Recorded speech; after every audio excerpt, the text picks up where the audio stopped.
એનો એક દાખલો આપું બાપુ. એક સિકંદર આમ દિલ્હીની બાદશાહ દિલ્હીની બજારમાં નીકળ્યો પોતાનો રસાલો લઈ અને 500 ઘોડેસવાર અને આમ રસાલો લઈ નીકળ્યો અને આમ ફૂટપાથ ઉપર નજર ગઈ ને એક ફકીર હુતેલો.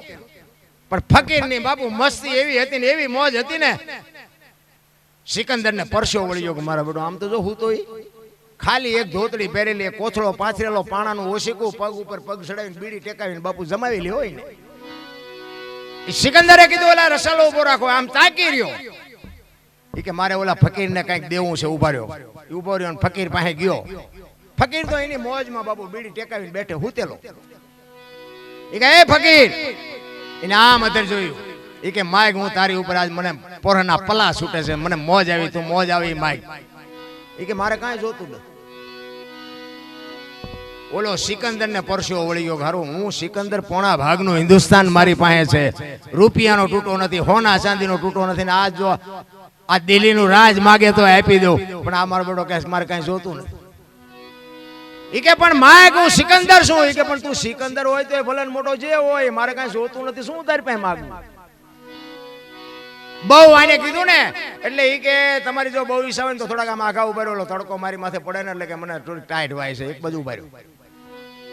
અને ભાઈ સિકંદર ને એમ થયું કે હા હા આની કેવી મસ્તી છે, આની કેવી મોજ છે. અને પછી ખુદાને કહે છે કે આવતા જન્મમાં હું ખુદા પાસે એવું માંગીશ કે આવી મને મોજ દે, આવી મને મસ્તી દે.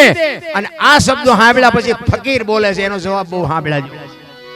ફકીર કહે છે સિકંદર ને કે શું કીધું તમે? એ કે હું ખુદાને કહું છું કે આવતા જન્મમાં મને આવી ફકીરી દેજે, આવી મોજ દેજે, આવી મસ્તી દેજે. અને પછી જે ફકીર બોલ્યો છે ને એ કે ખુદાને શું હેરાન કરવો, મરવું ને પાછું જન્મવું, એના કરતા એની પાસે કૂતરો બેઠો છે, એની પાસે જમાવીને લસાલાને જવા દે ને, આ થઈ શકે? એ કે ખુદાને શું હેરાન કરવાનો હોય, આ કૂતરો આઈન પાસે બેઠો છે, તું આઈન પાસે જમાવી દે, રસાલો ભલે જાતો જવા દે. એ કે પણ તું કાંઈક તો મારી પાસે માગ કે કાંઈ માગવું નથી. એટલે ખડકીમાંથી કે હમણાં એક બેન આવી મને ખાવાનું દઈ ગઈ. હાંજની વાત હાજે કે હાજે બેન નહીં જોવે કે આને બિચારીને કોઈ નહીં દીધું, હાજે કે ભાઈ બેન દઈ જાય છે. એક ભાઈ નીકળ્યો મને બીડી આપી, બીડીનું હાલ્યું, ખાવાનું હાલ્યું, હાજે હાજનું જે થવું થાય.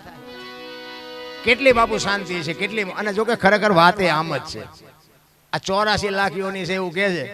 પૈસા હાટું માયા હાટું બસોડા ભરતો હોય માણા એક જ. કોઈને પૈસા જોવે? કૂતરા, કાગડા, ભૂંડા, ભેંસુઆ કોઈને પૈસા જોવે? હું તો ક્યારેક કૂતરા હુતા હોય ને તો હું તો આમ જોઈને રાજી થઉં કે આમને કાંઈ ઉપાધિ છે, છોકરો પરણાવો, ધાબુ ભરવું, ચૂંટણી લડવી, ભજન ગાવા જવું, આ છે તે કાંઈ લઈ લપશે. અને 84 લાખ યોનીમાં બાપુ કોઈ જીવ જો ભૂખ્યો રહેતો હોય તો મને કહો, માણાનું ભરાતું હોય તો મને કહો.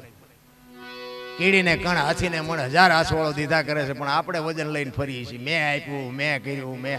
અને હારામાં જ ઉભું રહેવાનું પાછું. કારણ કે તમે જોવો તો દુનિયાને એક ભાઈ હતો ને આમ દિવાલમાં ખીલી ખોડતો, દિવાલમાં તે માછું રાખેલું દિવાલ કોઈ અને અણી કોઈ રસોડિયું મારે, આમ ખીલી ઠપકારતો અને પછી રિયો બબડે. એ કે આ ખીલી વાળાને કે કારખાનામાં બુદ્ધિયું જ નથી કે હું થયું ખીલીયું કાઢ્યું. એનો ભાઈ અહીંયા આવ્યો. એ કે હું કહેતો આ કે ખીલીયું જો ને કે હું થયું કાઢ્યું.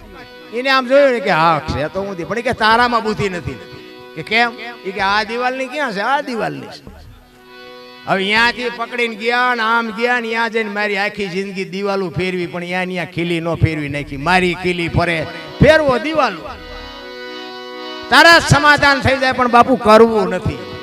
મુદ્દો ઈ છે, હળવા થઈ જાવ ને. આ રામાયણ ને મહાભારત બે મહાપુરુષોએ બનાવ્યા છે, તમને ને મને શાન કરી છે. દીકરા કેવા હોય, બાપ કેવા હોય, ભાઈઓ કેવા હોય, માં કેવી હોય, દીકરી કેવી હોય.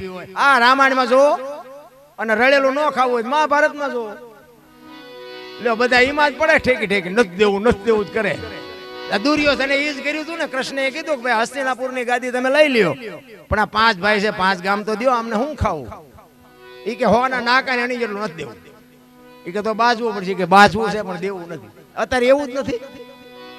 એક વેચ જમીન હાટું જો ભાઈ ભાઈને મારી નાખતો હોય તો તમે વિચાર તો કરો. હવે આમાં મહાભારતને ક્યાં ગોતવા જવાનું? એક ભાઈ જાય ઉપર ને એક જાય જેલમાં, જમીન અહીંયા પડી હોય.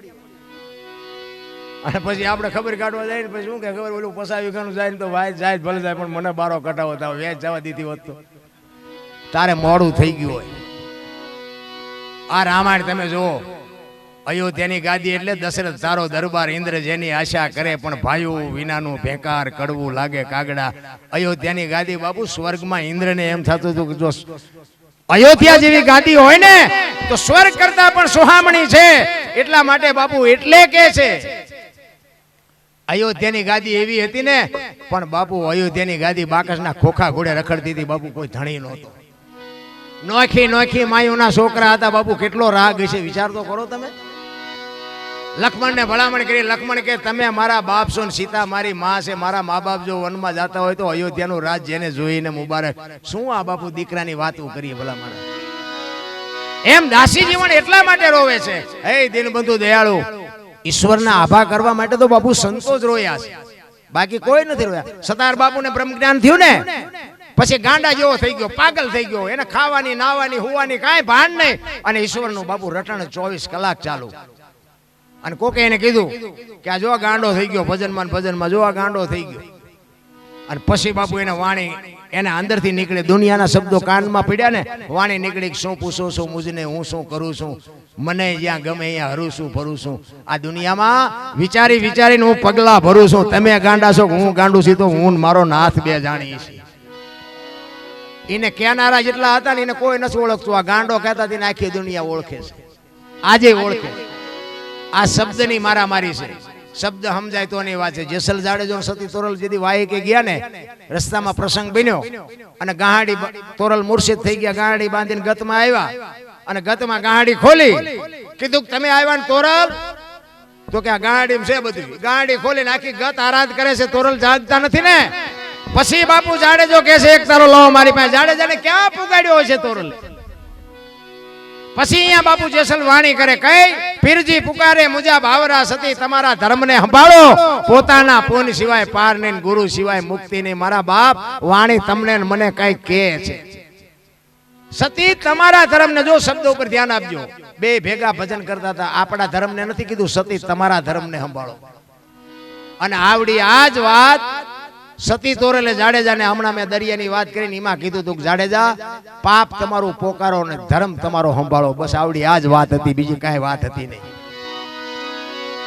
શબ્દની મારામારી છે ભલામણા. શબ્દે ગોપીચંદ ને 92 લાખ માળવાનો ધણી ભરતરી કઈક તો નક્કી થયું છે ને, આપણને નક્કી જ નથી થતું.